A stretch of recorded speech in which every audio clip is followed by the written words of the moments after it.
Magnetometer, ki ga vidimo tukaj za menoj, je modularna naprava za merjenje magnetnih lastnosti materialov, in sicer pri zelo nizkih temperaturah in pri zelo visokih vrednostih magnetnega polja. Zdaj, kaj to pomeni? Da lahko merimo v temperaturnem območju od 1,7 Kelvina pa tja nekje do 700 Kelvinov oziroma od minus 270 stopinj pa do 400 stopinj. Magnetno polje, ki ga lahko dosežemo s tako napravo, ki deluje na superprevodnem principu, je približno 9 Tesla. To pa je tam nekje 200 tisočkrat večje magnetno polje oziroma močnejše magnetno polje, kot pa trenutno v tem prostoru, ki ga proizvaja seveda na površini Zemlje, zemeljsko magnetno polje. Zakaj je to pomembno? Zakaj je pomembno ohladiti material na tako nizke temperature?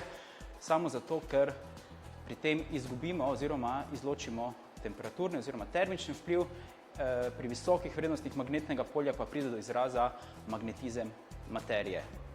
Take meritve so zelo uporabne v medicini ali pa v takih aplikacijah, kjer so prisotni magnetni nanodelci in potem te karakterizacije lahko potem nekako pripomorejo k temu, da se ti materiali razvijajo v to smer, da se najbolj uspešno naprimer dosežejo neki cilji, ki so zahtevani naprimer pri magnetni hipertermiji.